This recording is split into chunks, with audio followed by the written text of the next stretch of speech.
BNP সরকারকে বলবো, আপনি বেশ অনেক দিন পর্যন্ত, কয়েক মাস পর্যন্ত ক্ষমতায় আছেন, কিন্তু আপনি কি করেছেন? বাংলাদেশে কি দিয়েছেন?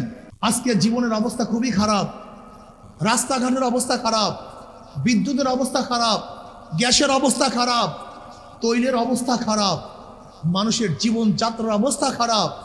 আজকে আইনশৃঙ্খলার অবস্থা খুবই খারাপ, খুবই নাজুক।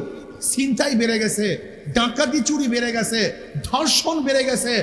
এই অবস্থায় একজন সরকার যদি কর্ণপাত না করেন, ওলামায়ে কেরামের আওয়াজকে আপনি গুরুত্ব না দেন, ওলামায়ে কেরামের বক্তব্যকে যদি আপনি কোনো অবস্থারই গুরুত্ব না দেন, তাহলে মনে করতে হবে আপনার ভবিষ্যৎ অবস্থা আমি ভালো দেখছি না, খারাপের দিকে যাচ্ছে।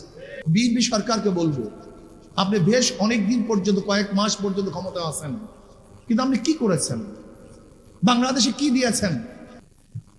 বাংলাদেশের জনগণের জন্য আপনি কি উপহার দিয়েছেন? হ্যাঁ, দিয়েছেন। আপনি বারবার বিদ্যুতের দাম বৃদ্ধি করেছেন, আপনি গ্যাসের দাম বৃদ্ধি করেছেন, আপনি বারবার ট্যাক্স এবং ভ্যাট কর বৃদ্ধি করেছেন, আপনি খুন খারাপি বাড়িয়ে দিয়েছেন। আজকে নারায়ণগঞ্জে একজন ব্যক্তিকে হত্যা করেছে, যেই ব্যক্তি হত্যা করেছে তার বিরুদ্ধে বারবার অভিযোগ আগেও থানায় দিয়েছিল, কিন্তু সরকার কর্ণপাত করেনি। তা আমি মনে করি প্রশাসন তাকে হত্যা করিয়েছে।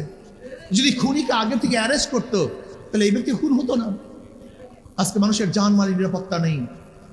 এই পর্যায়ে আমাদের সামনে অত্যন্ত গুরুত্বপূর্ণ আলোচনা রাখবেন শায়েখে চরমনাই, ইসলামী আন্দোলন বাংলাদেশের সিনিয়র নায়েবে আমির, শায়েখে চরমনাই হযরত মাওলানা মুফতি সৈয়দ মোহাম্মদ ফয়জুল করিম।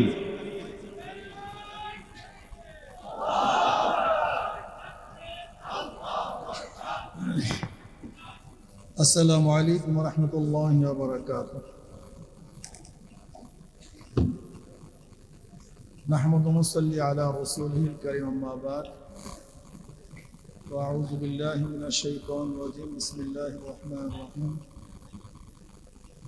তা'মুরুনা বিল মা'রুফ ওয়া তানহাউনা আনিল মুনকার। সাদাকাল্লাহুল আলিয়্যুল আযীম। সবাই বলি সাল্লাল্লাহু আলাইহি ওয়াসাল্লাম। আমি সময় একেবারেই বেশি নেব না, অনেক সময় হয়ে গেছে। মুরব্বিয়ানে কেরাম বহুত বক্তব্য দিয়েছেন। ঈমান আকীদা সংরক্ষণ কমিটির উদ্যোগে আজকে এই আয়োজন।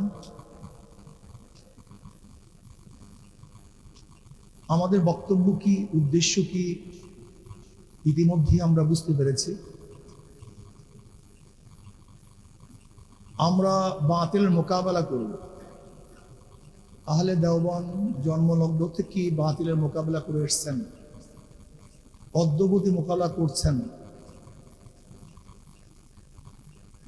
কিন্তু আজকে আমরা বাতিল মোকাবেলা করার জন্য আমাদের কি প্রয়োজন? আমাদের মধ্যে একটা বাউন্ডারি ছিল, ব্যারিকেড ছিল, যে বাউন্ডারি ছিল তাকওয়া। এই তাকওয়ার ব্যারিকেডের মাধ্যমে আমরা সমস্ত বাতিলকে মোকাবেলা করতে পেরেছিলাম।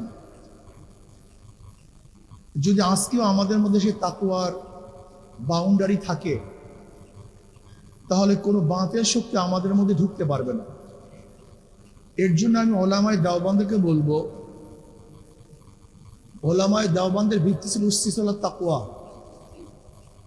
কিন্তু আজকে কিন্তু আমাদের মধ্যে সেই তাকওয়ার নমুনা, দৃষ্টান্ত এবং ওলামা তুলাবাদের থেকে সেই খোদা ভীতি, আল্লাহর ভয় অনেকটাই কমে যাওয়ার দিকে।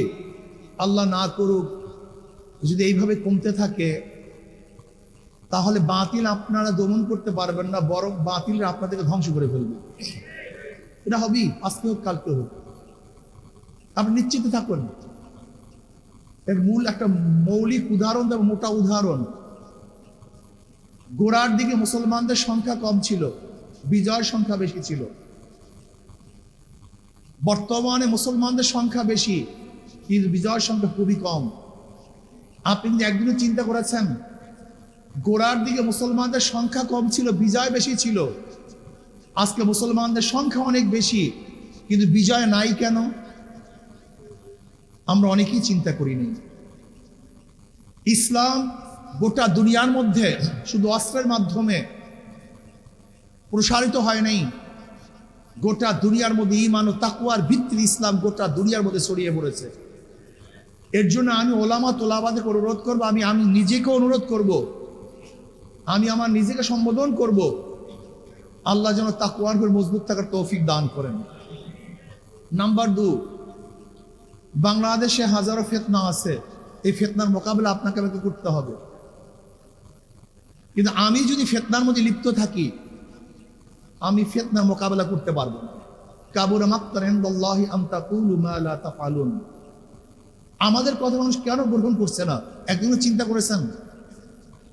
আমরা বহুত হুঙ্কার দেই, বহুত বড় বড় সমাবেশ করি, কিন্তু আসর নাই কেন? এর কোনো গুরুত্ব নাই কেন? একদিনও চিন্তা করেছেন? নোয়াখালীতে বিশাল প্রোগ্রাম করলাম, হিজবুত তাওহীদের মধ্যে ছোট্ট একটা সংগঠন, আজও বন্ধ হচ্ছে না কেন? সরকার উদ্যোগ গ্রহণ করছে না কেন? একদিনও চিন্তা করেছেন? একদিনও চিন্তা করি। আজকে সেমিনার হচ্ছে, আজকে বক্তৃতা হচ্ছে, কিন্তু রেজাল্ট কি হবে একদিনও চিন্তা করেছেন? আফালা তাতাফাক্কারুন, তোমরা কি চিন্তা করো না? আমি উলামায়ে কেরামকে বলবো, আল্লাহ পাক রব্বুল আলামিন ইন্নাল্লাহা লা ইয়ানজুরু ইলা সুওয়ারিকুম ওয়া আমওয়ালিকুম ওয়ালাকিন ইয়ানজুরু ইলা নিয়্যাতিকুম ওয়া কুলুবিকুম। আমাদের কলমের হালাত কি? আমাদের নিয়্যাতের অবস্থাটা কি? একদিনও চিন্তা করেছেন? আমি বিশ্বাস করি বর্তমান জমানায় আহলে দেওবন্দ যে উসুলের উপর ছিলেন, সেই উসুলের উপর আমরা নাই। এই জন্য আমাদের কথার আসন নেই, কথার প্রতিক্রিয়া নেই, কেউ আমাকে কথা গুরুত্ব দেয় না। এর জন্য আমি ওলামায়ে দেওবন্দকে বলবো, তোলাবাদেরকে বলবো, তাকওয়া অর্জন করেন, তাকওয়া অর্জন করেন। বড় বড় হুঙ্কার দিলে, আওয়াজ দিলি আমাদের কথার আসর হবে না, কিন্তু অন্তর থেকে আল্লাহর ভয়ের সাথে, ইখলাসের সাথে যদি আমরা কথা বলি, সেটা আসর হবে। বর্তমান সরকারকে বলবো, সরকারে গেলেই সরকার মনে করে যে আমি স্থায়ী হয়ে গেছি, আমাকে কেউ নামাতে পারবে না, আমার চেয়ে বড় শক্তিশালী আর কেউ নেই। এই ভাবনাই কিন্তু আওয়ামী লীগকে ধ্বংস করেছে। আওয়ামী লীগ কে মনে করেছে এই আন্দোলনে কি হবে, অমুকের বক্তব্য কি হবে, অমুকে কি করবেন। কিন্তু আস্তে আস্তে আস্তে আস্তে দেখা গেছে সেই ছোট ছোট বীজগুলি এমন আকার ধারণ করেছে, সেখান থেকে আওয়ামী লীগকে রক্ষা করতে পারে নাই।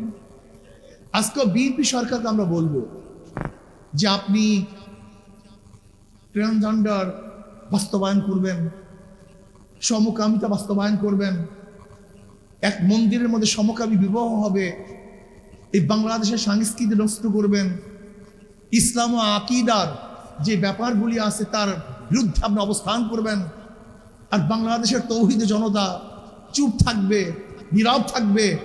এটা কোনোদিন হতে পারে না। এটা আগেও হয় নাই, বর্তমানে হবে না ইনশাআল্লাহ। আওয়ামী লীগ সরকারকে, বিএনপি সরকারকে বলবো, আপনি বেশ অনেক দিন পর্যন্ত, কয়েক মাস পর্যন্ত ক্ষমতা আছেন, কিন্তু আপনি কি করেছেন? বাংলাদেশে কি দিয়েছেন? বাংলাদেশের জনগণের জন্য আপনি কি উপহার দিয়েছেন? হ্যাঁ, দিয়েছেন। আপনি বারবার বিদ্যুতের দাম বৃদ্ধি করেছেন, আপনি গ্যাসের দাম বৃদ্ধি করেছেন, আপনি বারবার ট্যাক্স এবং ভ্যাট কর বৃদ্ধি করেছেন, আপনি খুন খারাপি বাড়িয়ে দিয়েছেন। আজকে নারায়ণগঞ্জে একজন ব্যক্তিকে হত্যা করেছে, যেই ব্যক্তি হত্যা করেছে তার বিরুদ্ধে বারবার অভিযোগ আগেও থানায় দিয়েছিল, কিন্তু সরকার কর্ণপাত করে নেই। তা আমি মনে করি প্রশাসন তাকে হত্যা করিয়েছে। যদি খুনিকে আগে থেকে অ্যারেস্ট করতো, তাহলে এই ব্যক্তি খুন হতো না। আজকে মানুষের জানমালের নিরাপত্তা নেই। আজকে জীবনের অবস্থা খুবই খারাপ, রাস্তাঘাটের অবস্থা খারাপ, বিদ্যুতের অবস্থা খারাপ, গ্যাসের অবস্থা খারাপ, তৈলের অবস্থা খারাপ, মানুষের জীবনযাত্রার অবস্থা খারাপ। আজকে আইনশৃঙ্খলার অবস্থা খুবই খারাপ, খুবই নাজুক। ছিনতাই বেড়ে গেছে, ডাকাতি চুরি বেড়ে গেছে, ধর্ষণ বেড়ে গেছে। এই অবস্থায় একজন সরকার যদি কর্ণপাত না করেন, ওলামায়ে কেরামের আওয়াজকে আপনি গুরুত্ব না দেন, ওলামায়ে কেরামের বক্তব্যকে যদি আপনি কোনো অবস্থারই গুরুত্ব না দেন, তাহলে মনে করতে হবে আপনার ভবিষ্যৎ অবস্থা আমি ভালো দেখছি না, খারাপের দিকে যাচ্ছে। আজকে ওলামায়ে কেরামের দাবি যে এই হিজবুত তাওহীদের নামে যে শয়তানি বন্ধ করতে হবে। গোলাম কাদিয়ানির যে গ্রুপ, খতমে নবুয়াতের যে দাবি, অবশ্যই গোলাম কাদিয়ানির গ্রুপদেরকে কাফের ঘোষণা করতে হবে। আহলে দেওবান্দের মধ্যে যদি কোনো অনুপ্রবেশকারী ঢুকে থাকে, ওলামায়ে কেরামকে ঐক্যবদ্ধভাবে সেটা প্রতিহত করতে হবে। ওলামায়ে কেরাম আহলে দেওবান্দের সূচনার থেকে যে আকীদা বিশ্বাস নিয়ে গঠন হয়েছে, এর মধ্যে অন্য কেউ যদি এই বিশ্বাস এবং আকীদার বহির্ভূত কোনো কিছু ঘটাতে চায়, আমরা কোনো অবস্থাতেই সহ্য করব না, করি নাই, করবো না ইনশাআল্লাহ। কাজে আল্লাহ পাক সবাইকে ঐক্যবদ্ধভাবে ঈমান ও আকীদা সংরক্ষণের জন্য একসাথে কাজ করার তৌফিক আল্লাহ পাক আমাদের সবাইকে দান করেন। ওমা আলাইনা ইল্লাল বালাগ। আসসালামু আলাইকুম ওয়া রাহমাতুল্লাহি ওয়া বারাকাতুহু।